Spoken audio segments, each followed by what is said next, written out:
मुंबई में मेरा आना नया नया हुआ था। अंधेरी के लोखंडवाला में पैदल घूमना बहुत ही मन को भाता था। लोखंडवाला के सर्कल पे एक आधुनिक चाय की दुकान, जहां पर फिल्मी लोगों का जमघट होता था।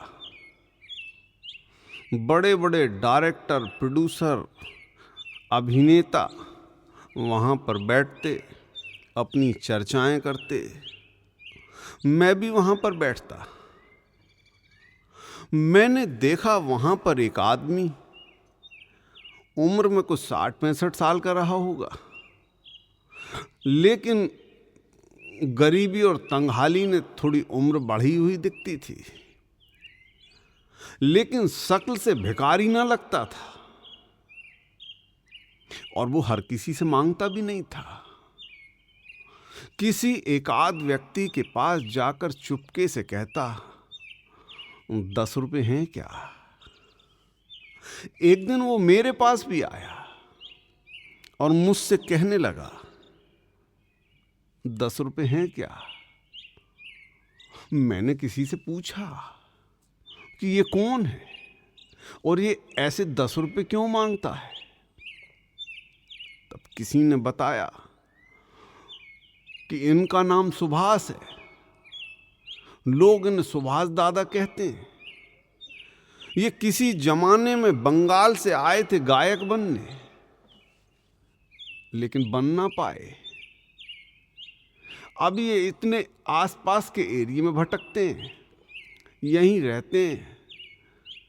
और जब बड़े बड़े गायक किसी स्टूडियो में गाना रिकॉर्डिंग के समय किसी गाने के मोड़ पर अटक जाएं, कोई मुर्की उनकी समझ में ना आए, तो इन्हें बुलाते हैं। उस गायक का कोई एक असिस्टेंट निकलता है गाड़ी लेकर और पूरे लोखंडवाला का चक्कर लगाता है।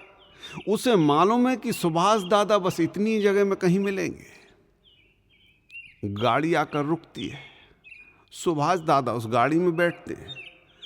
फिर उस स्टूडियो में जाकर वो उन्हें समझाते हैं कि गाने को इस तरह से मोड़ा जाएगा, ये पलटा इस तरह से आएगा, ये मुर्की इस तरह से लगेगी, और गाना बन जाता। बड़े बड़े गायक इन्हें नमस्कार करते हैं और फिर इन्हें कुछ धन देकर इनके हाथ जोड़ के विदा कर देते हैं। मैंने कहा, बहुत अद्भुत आदमी है। मैंने तो ऐसा आदमी आज तक देखा ही नहीं। इतना गुणी होने के बाद भी इस हालत में। तब मुझे पता चला कि मुंबई एक ऐसा शहर है जहां पर आदमी के गुण से ज्यादा उसकी किस्मत चलती है।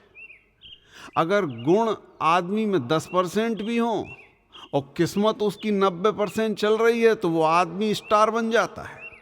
और कई बार बड़े बड़े गुणी लोगों को मैंने रोड पर भीख मांगते भी देखा है।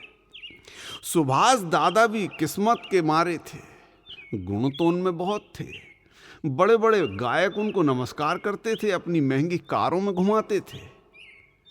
एक दिन मैंने देखा, एक बड़े डायरेक्टर बैठकर चाय पी रहे थे। सुभाष दादा ने उनके पास जाकर बड़े ऐसे ढंग से कहा जैसे उनके ऊपर अधिकार रखते हैं। उनसे कहने लगे कि मुझे 250 रुपए दो। उन्होंने कहा, क्या करोगे? तो सुभाष दादा ने कहा कि मैं आइसक्रीम खाऊंगा। डायरेक्टर ने 250 रुपए निकाल कर दिए और अपने असिस्टेंट से कहा कि देखो, वो जो आदमी गया 250 रुपए लेकर, तुम उसके पीछे पीछे जाओ और जाकर देखो कि वो पैसे का करता क्या है। वो आदमी गया। सुभाष दादा एक आइसक्रीम पार्लर में पहुंचे। वहां पर उन्होंने 200 रुपए की आइसक्रीम बुलाई। एक बड़े से वॉल में 5 तरह की आइसक्रीम। सुभाष दादा ने आइसक्रीम खाई और बचे हुए 50 रुपए वेटर को टिप दी और बाहर मुंह पोंछ कर निकल आए। असिस्टेंट ने आकर डायरेक्टर को बताया कि दादा ने 200 रुपए की आइसक्रीम खाई और 50 रुपए टिप दी। थोड़ी देर बाद सुभाष दादा भी पैदल टहलते हुए वहां आ गए। चेहरा खिला हुआ था। 200 रुपए की आइसक्रीम खाने के बाद आदमी एकदम चमक रहा था। डायरेक्टर ने कहा कि सुभाष दादा, आप इस दुनिया में महान हैं और सच्चे मामले में सही अमीर आदमी आप हैं। मैं आपसे ज़्यादा गरीब हूँ क्योंकि पैसे मेरे पास हैं, लेकिन मैं आइसक्रीम खा नहीं सकता क्योंकि मुझे शुगर हुई है। मेरे पैसे का उपयोग आप कर रहे हैं।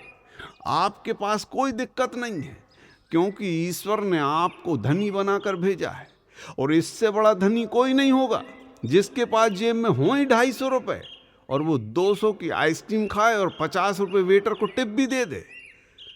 ये आदमी फकीर है क्योंकि फकीर आदमी का ही ऐसा स्वभाव होता है जो भविष्य की चिंता नहीं करता कि ये 50 रुपए बचा लूं, कल फिर खाऊंगा। उसने तो अभी खाया। उसको मालूम है कि मेरे जैसे कई डायरेक्टर यहाँ पर आकर बैठेंगे और उन सब का धन आपके उपयोग में होने वाला है। तो सुभाष दादा मेरी नज़र में एक कमाल के फकीर थे।